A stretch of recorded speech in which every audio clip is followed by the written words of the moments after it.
Today and I'm with the band, we address the age-old question, what do I really need to do to really learn to play the blues? Really learn to play the blues. 5 tips on what to do and what not to do. Stick around.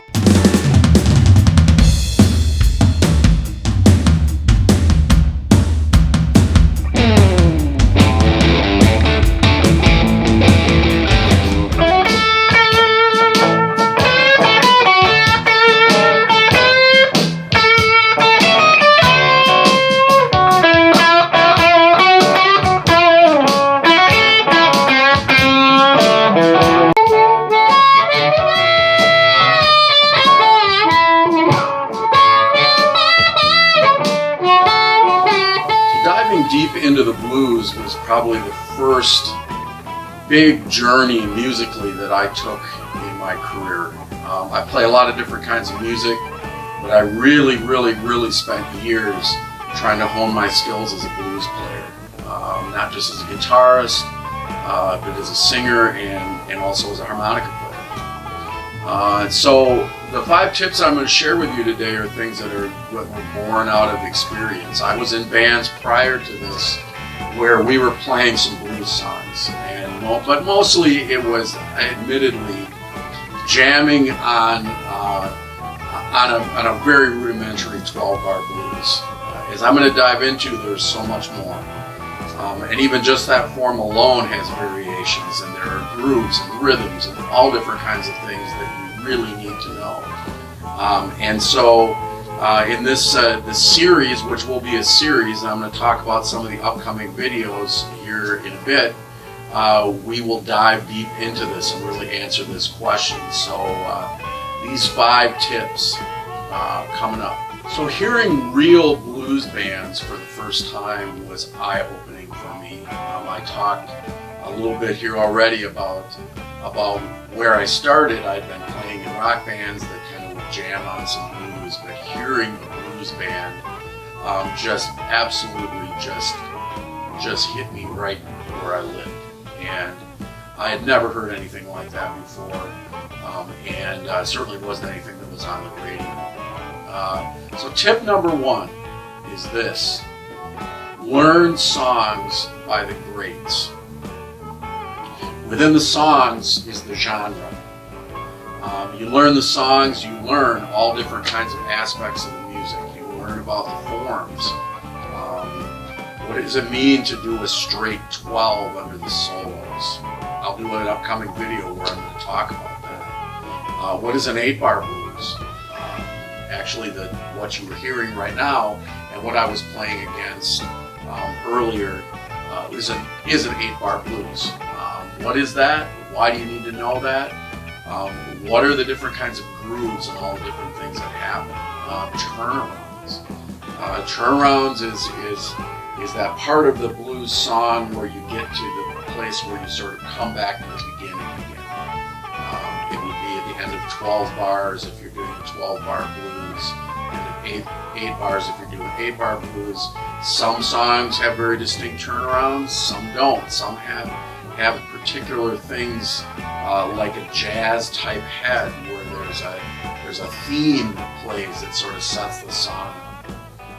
And then the solos might be under a straight 12-bar blues. It may be like that. Or in the case of some things that I'm going to talk about in terms of people that you need to know, one in particular, Willie Dixon. You need to know about Willie Dixon, one of the great blues songwriters of all time. Had just a gift for lyricism and really creative lyricism. So some of my favorite blues songs are Willie Dixon songs, and will be included in my top 10, which will be a video that I will be doing in a while here. Just those top 10 songs that you really need to know if you're going to be a blues player. But Willie, you need to know about. You need to know about the kinds of things that he did. He would very often have a verse that would be a part of the song, and sometimes that verse would go to the 4 chords. You need to know what that is. I'll have a video that will come up on that. If you have just some basic information about that, check out my video on the Nashville numbering system, which will be listed below in the comment section, or over in the discussion section down below. So those are important things. Fenton Robinson, another name that you need to know. T-Bone Walker. Don't just listen to blues songs. Everybody knows Stormy Monday. Sometimes that's the first blues song that you learn. Learn the original. Go back and listen to T-Bone Walker, not just because it's the original, but because of his amazing playing. And then there's a lot of other things that you need to know, but the genre is within the songs. Learn the songs, learn the players, get out of the things that you would ordinarily listen to. If you're going to go back and listen to B.B. King, listen to some of the other songs and deep into his catalog. More than anything, actually, I would recommend listening to the live records, and especially Cook County Jail and Live at the Rio. That's where the genre is. It's in that. Go deep into that. Number 2 is related to some things I've already talked about here, and that is to get out of that 12-bar box. If you are playing blues songs and that's the only thing that you know, you're going to be missing a number of things. Even within that format, there are variations. Some 12-bar blues songs go something called fast to the 4. There are some that have turnarounds that are maybe turnarounds that you're familiar with. Some don't.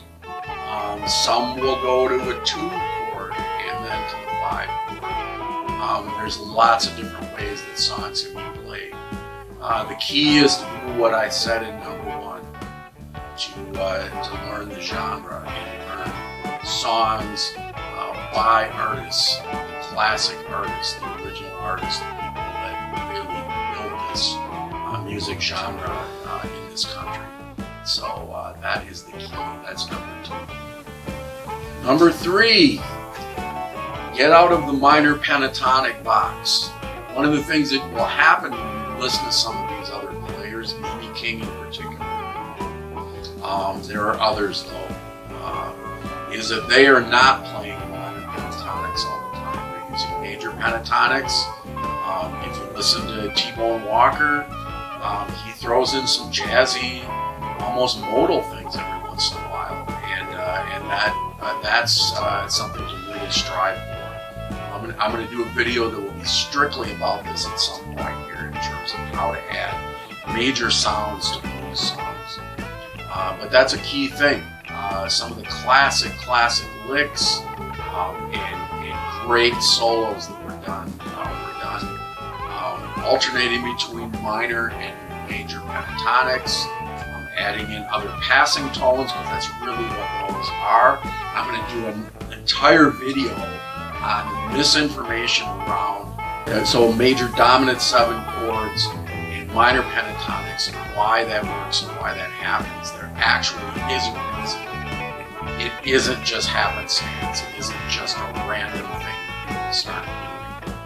There actually is something to that. So those are the key things. Get out of that box, and that will be something that will change your playing life.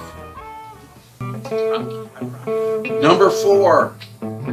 This is true especially if you are a guitar player. If you are a guitar player, listen to the rhythm players that are playing in some of the great blues bands. People that I can think of right now, people like Jimmy Lee Robinson, who played with Little Walter Jacobs, who I'm going to mention here in a minute for other reasons, and also great players like T-Bone Walker. They were using some really creative stuff. Buddy Guy as well, great rhythm player.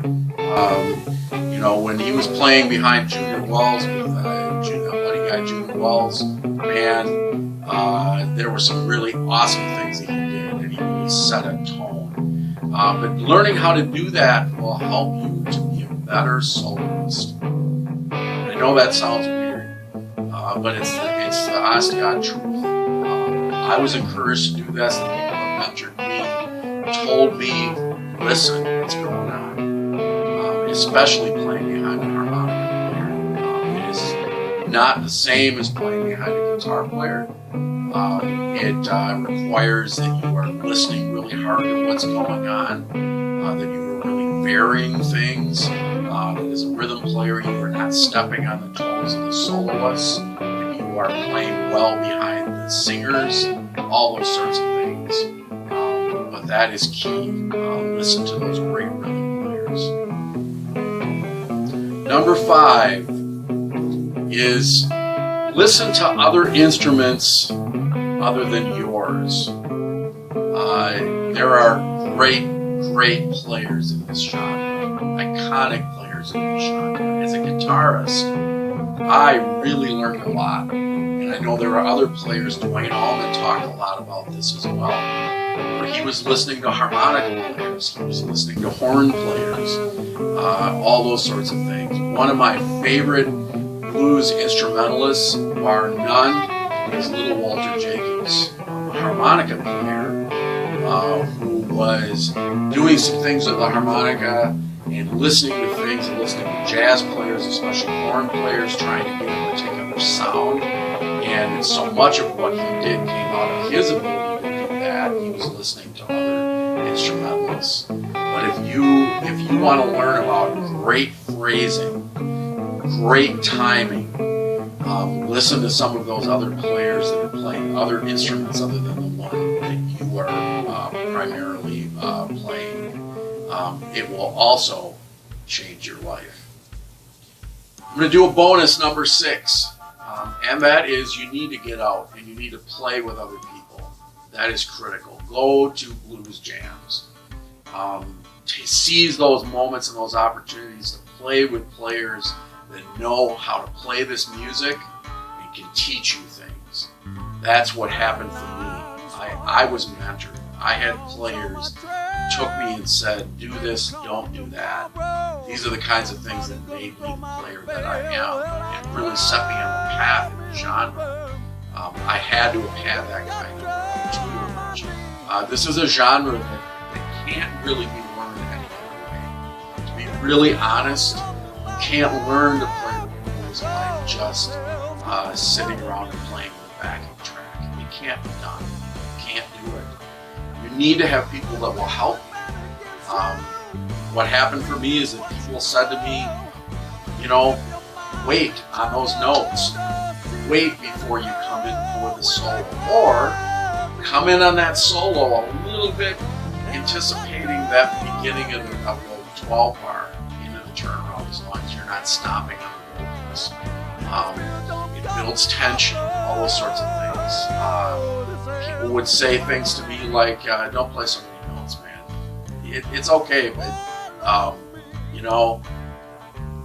silence is really important. Make some space. Oh, I bet I've heard that hundreds of times from me. Let it breathe. Give it some space. Those are the kinds of things that the experienced players said to those of us that were coming up. It's true, regardless of the instrument that you're playing. Being able to do those kinds of things and have those kinds of experiences will really help you to become the player that you can be. Lastly, in these times of COVID, if you were watching this video during the time when there aren't many gigs going on, not many blues jams going on, a great substitute is taking lessons or getting coaching online using Skype or other things like that. It isn't the same exactly, but it can be a great replacement. So reach out. That's the kind of thing that we do here at I'm With the Band. So a couple things. Go to our website and check out that. See what it is that we've got going on, and also subscribe here. You can hit the bell and everything down below. And go down in the description and look at some of the links that we put down there. All the great players that make this happen. You gotta know this stuff. This is the essential stuff. As I said, this is where the genre is. See you again soon.